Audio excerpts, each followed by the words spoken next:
G'day, folks. How's it going? It's going to be a quick one today. In a bit of a rush. You know when you plan to have more time, but then you don't. But I guess this is an important reminder that even if you've just got a small bit of time to practice English, you've got to try and take that opportunity. So we are here to practice English speaking in particular. So if you want to practice English, send us a note, send us a message, and we can see if we can practice online here on one of our future live streams or something like that. So how are you today? Hope you're going okay. Yes, it's an interesting day. Now we've been looking at different sort of news stories at different in different places. Saw this article. Let me see if I can bring this up a little bit better. This is and I guess with all of this sort of stuff, whenever we're getting input with English, the whole thing is that we need to try and do output as well. So whatever we're using as inspiration, we also want to try and use that as as an inspiration. We need to try and talk about that. We need to try and ask questions, give answers, look at different points of views and perspectives, and that sort of thing. So this article that I saw, this is from the Time website. You can see Time at the top there.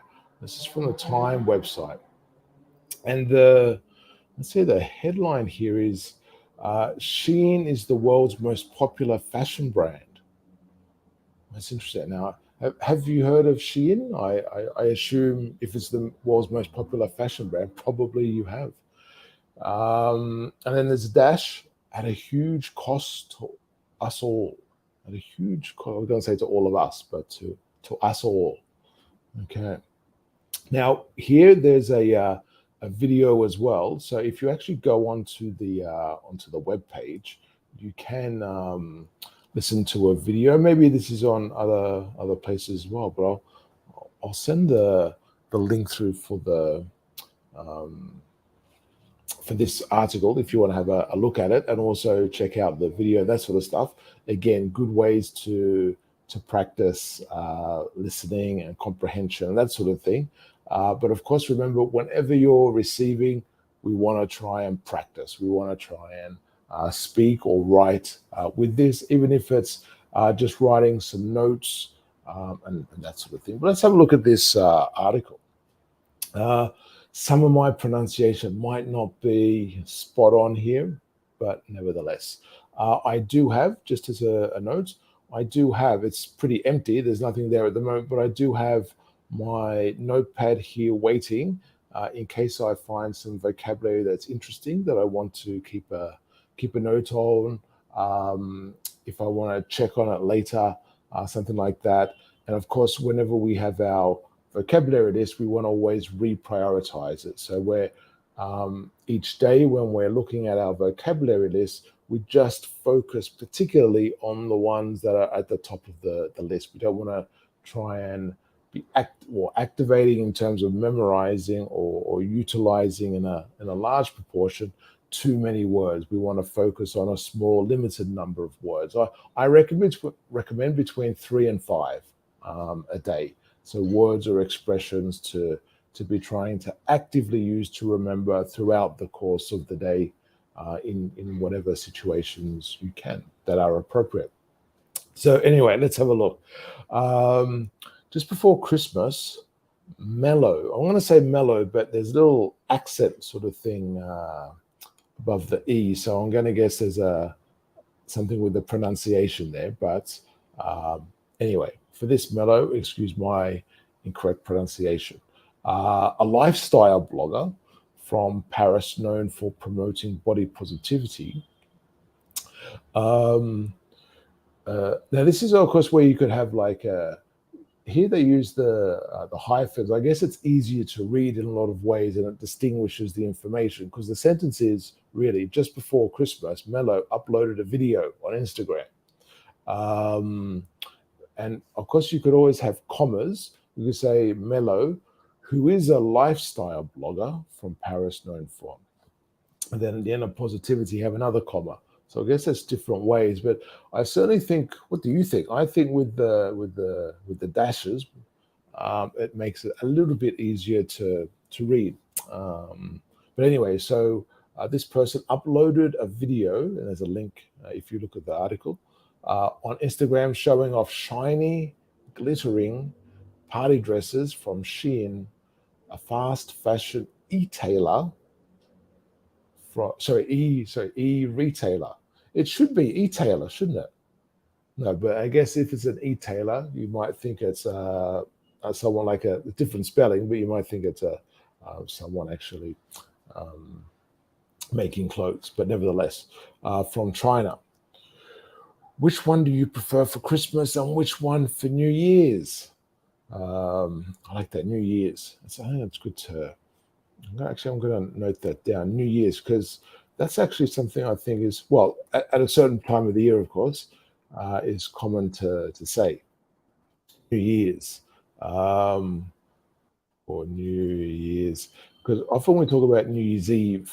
Yeah, so New Year's. So you might ask the question, "What are you doing for New Year's or over New Year's?"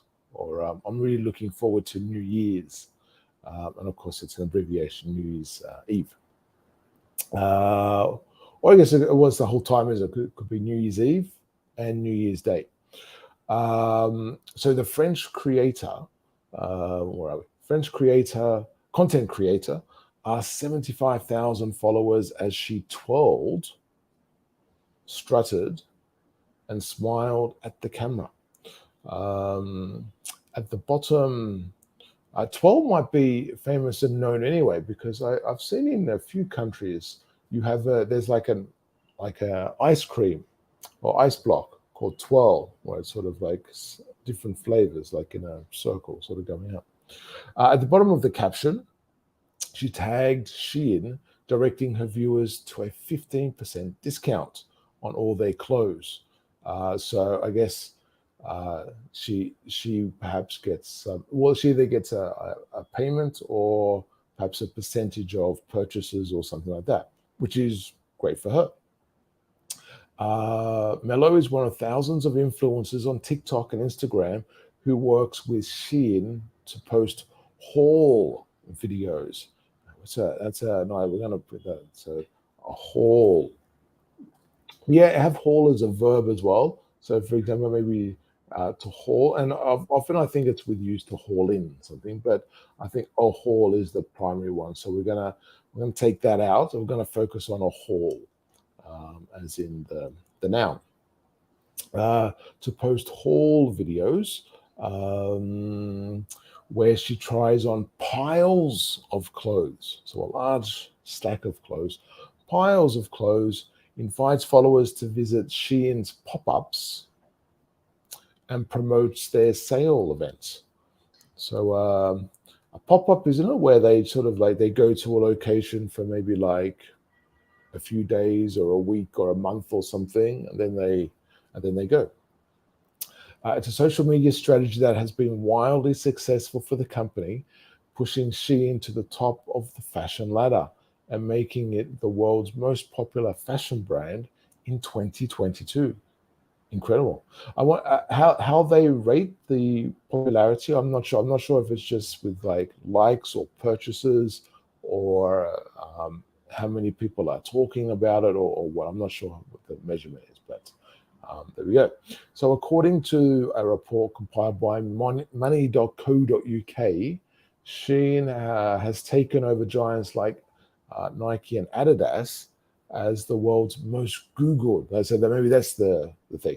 The most Googled. Oh, okay. So it's both things. So most Googled clothing brand, and Zara and Macy's in online sales. So for online sales, probably they're number one, and for Googling, so for searches, web searches, it's number one as well. Interesting. But several reports over the last year reveal the company's shocking track record of human rights violations and an environmentally unsustainable model, leaving many to wonder how its popularity continues to soar among consumers. And I guess so, without even going into the rest of the article. And remember, of course, we can always just look at a portion in terms of English language practice. We can just get a portion, and then we can, I guess, think of questions to ask and ideas and that sort of thing. And if we have time, we can go into the rest of the detail.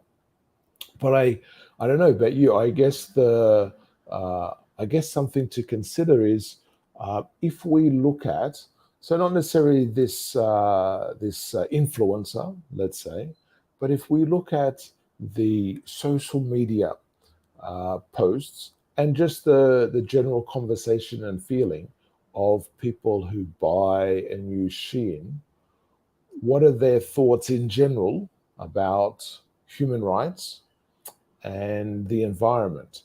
And if we're talking about things like sustainability, climate change, and all sorts of things, anything that is, I guess, impacting the environment and impacting people's lives. And so I guess the sort of anticipating what the violations could be of human rights and in terms of the unsustainable model in terms of environment. I see, like, what's the balance there? What is okay for people, and what is not okay for people? And if people can, draw a line in the sand. It's a nice expression, to draw a line in the sand. So if they can separate or distinguish between what they consider is acceptable and not acceptable, basically. So let's see. I'm not sure because I don't have too much time in this little episode. Maybe we'll continue in a later one, but we'll see. But let's see how we go. So a global juggernaut is the subheading here. So pronounce Shein. So I actually read that a little bit before. So I would have said Shane. I think if I just read it by myself, but Shein. The fast fashion Chinese behemoth, so very big. Behemoth was founded in the city of Nanjing, former capital, in 2008 by Chris. I'm not sure how you pronounce that surname. Is that Zhu or Zhu? But I guess that's where we can look up. Actually, let's do that. XU. Let's see if we can search this, find this in Youglish. Maybe it's Zhu. Zhu seems to be okay.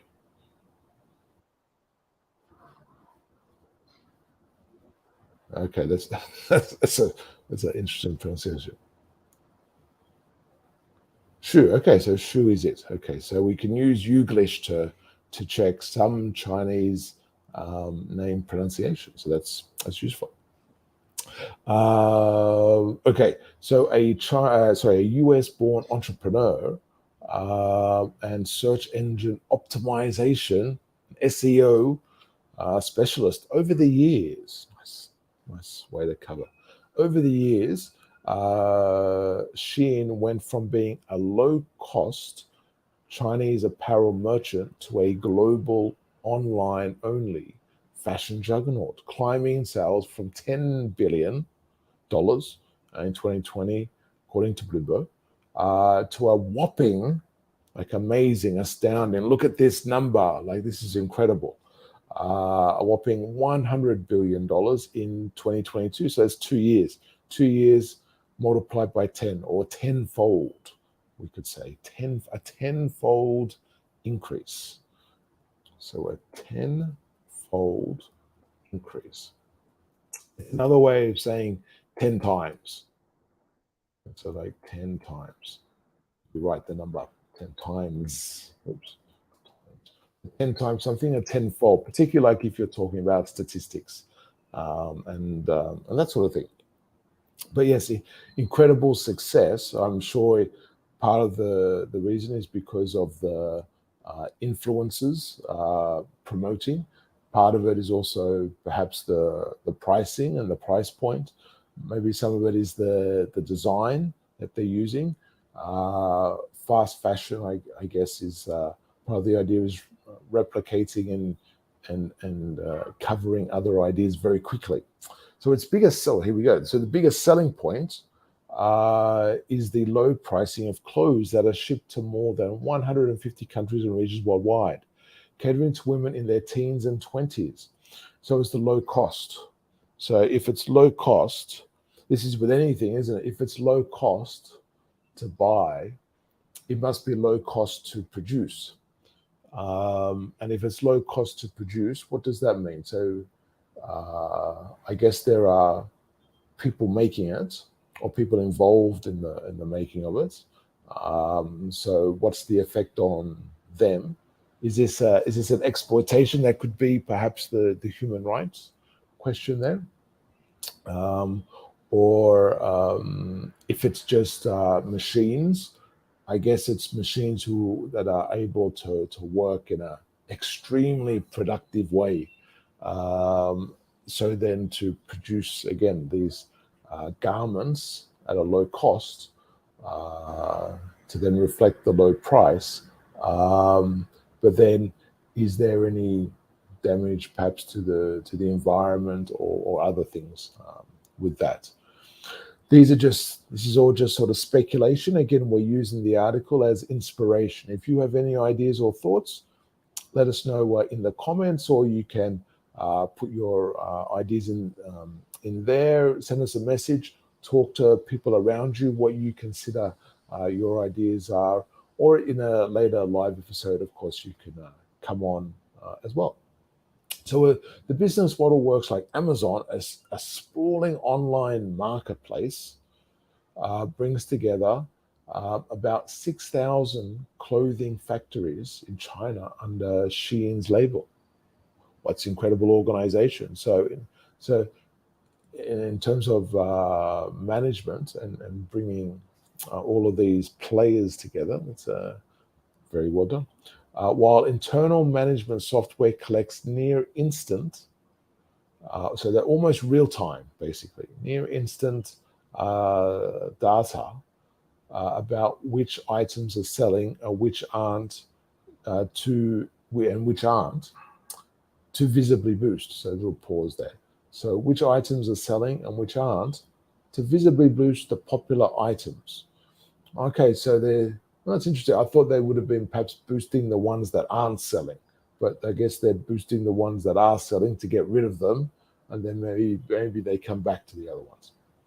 According to an investigation by Rest of World, Shein added anywhere between 2,000 and 10,000 individual styles to its app each day between July and December 2021. 2,000 a day as a minimum. That's pretty incredible. That is pretty incredible. If you break that down into minutes, that's going to be even more amazing. I think how many are loaded per minute is, but if you do the 10,000, that's even more so. Individual styles. So I wonder if a style is including like a color and a size. I'm not sure if that's included in style, but I would have thought not. I would have thought style is one particular piece, and then you have the range of colors and range of sizes, and all of that is one style. So yes, okay, anyway. So the clothes are also presented in polished advertising campaign. There's a nice use of the word polish, because I guess when we think of polish, we think of like shiny in terms of a physical item, but in this case, polished in terms of advertising. So very clean, very easy to look at, very attractive, that sort of thing. Run by Shein's head office. Okay. All right, so I'm gonna stop this there. We're gonna see a picture. Okay, there that tells perhaps some of the story. Shein 22% of warming gas emitted for youths in front of a pop-up store. Okay, so I think there's a lot potentially to debate in this. We're going to leave this one here because I have to go. I have a class. I have a class in minutes, so I need to go. But this is the sort of thing that I think is worthy of debate if you're thinking about You know, what sort of topics can I find? I mean, this is just, I guess, like doing a Google search or something. I'm looking around sort of what news topics there are and just finding links. And again, if you find something that you find interesting, is always more motivating. So if you can follow that, that's a very good thing. As I said, I'm going to leave that here. I will continue, I hope, very, very soon. And we'll be back. Good luck. Keep practicing your English, particularly speaking and writing. Make sure the output is there. Whenever you're getting input, always try and give a bit of output. Have a great day. Until the next time I see you. Take care. Thank you for subscribing, following, watching. Have a good day. See you later.